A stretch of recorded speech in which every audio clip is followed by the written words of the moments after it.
He had this otherworldly sensuality, which seemed to envelop one in gentle tendrils of warmth and untouchable promise.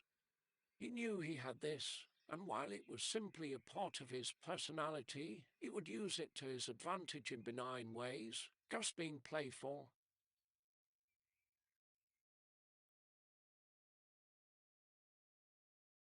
Then again, sometimes he wasn't simply being playful.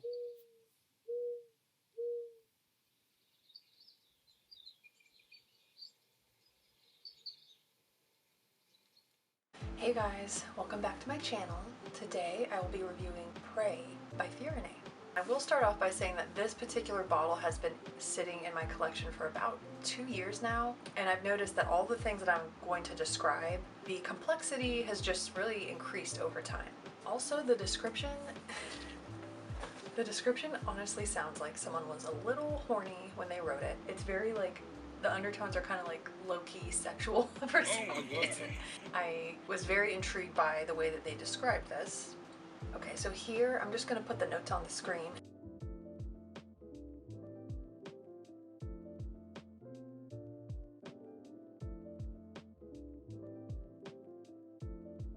Just based off of the description, I think before I ever smelled this, I think I was expecting something very heavy and sweet at the same time, because it mentions vanilla, the tree resin. Immediately my mind goes to like, I don't know, like a pine, tree resin, something very rich, ambery. Let's just get into it.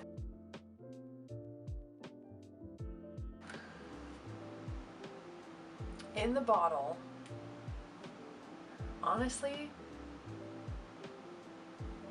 it kind of smells boring, unassuming. If I had to compare this to a already established mainstream fragrance, I would say it reminds me a little bit of Cashmere by Donna Karan. I think that's what it's called. Let me see. Cashmere Mist by Donna Karan. Has that kind of powdery fluffiness that kind of envelops you. So I'm just kind of looking up the notes for that one. It's like powdery floral, Donna Karan. Yeah, it contains sandalwood, so kind of like a woodsy, powdery floral. Yeah, not too bad, but honestly, if I was like in a perfume store just trying to buy something based off of how it smells in the bottle, I don't think I would pick this. In terms of longevity, like how long you want your perfume to last, and you make sure you don't want it to change too much as it ages, I will say that Fyrinnae, I don't really know how to pronounce this brand's name. I think I'm gonna go with Fyrinnae. Emphasis on fear, because I'm usually filled with fear when I wear their atmospherics.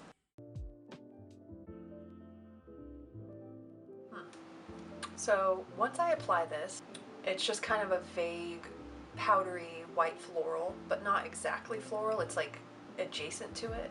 And then at the very end, it's really hard to describe, but there's this incredibly nostalgic quality to it.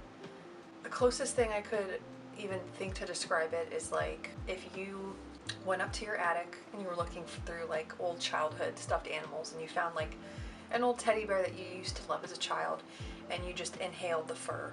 It smells like fake fur that's been sitting in an attic and it's super dusty. It's really like, it's really hard to describe. That's the closest scenario that I could even think of for this, for the opening notes. Overall, opening notes, I'm getting just an overall atmosphere of like coldness, stillness, but comforting at the same time. I think fluffy is the word I'm looking for. So after about 2 hours or so, this atmosphere definitely changes into something completely different. It starts to turn very grassy and sweet. I don't know if this is the vanilla that's finally coming through. The tree resin, at this point I'm still not really smelling anything that's reminiscent of a tree. But the overall vibe is like, it's like you're suddenly transported into, like you're standing in a big open field, and the coziness is still there, but it starts to turn into this like sensation of like, you notice how small you are compared to this big open space. and it starts to feel like something is watching you from a distance. Not comforting at all. The comfort from the previous opening notes is completely gone. Is there such a thing as like the opposite of claustrophobia? Is that a thing?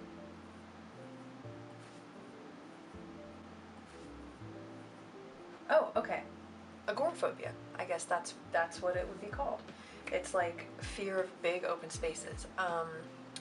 Yes, it's so interesting to me that within the span of a few hours, basically, this goes from feeling cozy and snuggly and up close with like a bird or like a teddy bear, smelling like down feathers.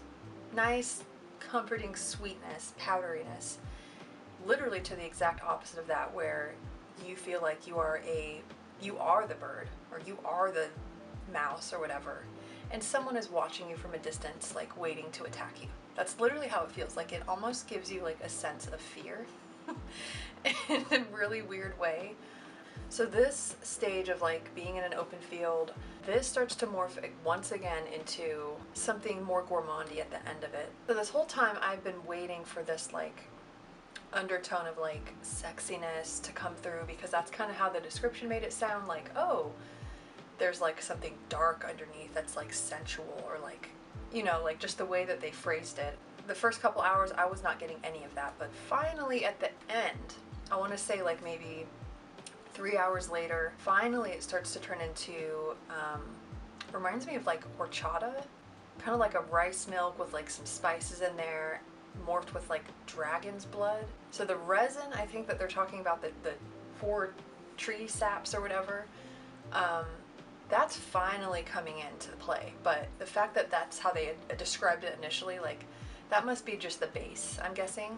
I really did not pick up any of that until a few hours later, and it turned into this like really delicious, unique rice milk mixed with dragon's blood. This is not a loud fragrance by any means.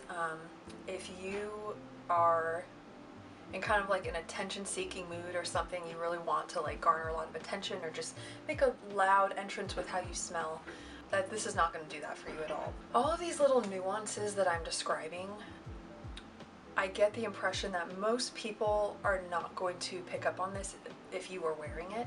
I've actually gotten quite a few compliments on this one, but I feel like to really pick up on these little nuances and like subtleties of how it morphs over time, you kind of have to just be very present and study it. It's very subtle and understated, but I was really not expecting this at all.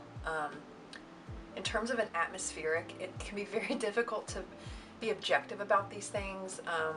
I think most people, if I just had to guess, they're going to pick up on the overall powderiness of this. So if you like Cashmere Mist by Donna Karan, Chloe by Chloe, I'm trying to think of a few more examples. Powdery florals, if you're really into that, I would strongly suggest looking into this. But it's like that, but with a very hard to explain twist. It's like if you're wearing a cashmere sweater, you know, you're nice and cozy, but in the background there is just TV static, something kind of like a little slightly disturbing and unsettling in the background. So like cozy meets unsettling. This is not an atmosphere or a mood that I would find myself wanting to revisit often. It's very particular. It's really, even now, it's kind of hard to put my finger on like what this makes me feel. I think the vibe that Fyrinnae was going for with this one was like you're either watching a bird or like a small vulnerable animal, or you are that bird, or you are the animal. And this literally goes back and forth between those two instances. In terms of rating prey, it's kind of difficult for me to just give this a single number, so I think I'm gonna start off with accuracy of the description. I think I would give this a 6. I don't know if it was just the vocabulary that the creator used, but like I mentioned, like it just seemed like they're making it sound like this very like dark, sensual, sexy fragrance, and any semblance of that, if I did get any of it, it wasn't until like 3 hours had passed. Next category would be wearability. This is a very wearable fragrance. Some atmospherics can be so like unsettling, or just they make you so uncomfortable that you probably wouldn't consider them to be like office appropriate, or just like if you're going to be around other people, you probably don't want to wear them. I wouldn't say that this is like that at all. It has this kind of comforting powderiness to it that could be, like I said, considered like a Your Skin But Better fragrance, but there is some very bizarre twists and turns to it as it kind of settles into your skin. I could not see this being labeled as like overtly offensive. So it's a pretty safe fragrance if you want something a little different. Yeah, wearability, I think I'd give this a 9. I don't think it's for everyone. You have to obviously like those undertones that I described to even want to wear this, but yeah, wearability, I feel like it scores fairly high. So did I enjoy this? I think I'll give this a 6. I didn't like experience any like strong visceral emotional reactions to it, which isn't necessarily what I want out of a fragrance like this, but yeah, it wasn't awful. It wasn't mind-blowing. It was just a very unique kind of roller coaster fragrance that made me feel things.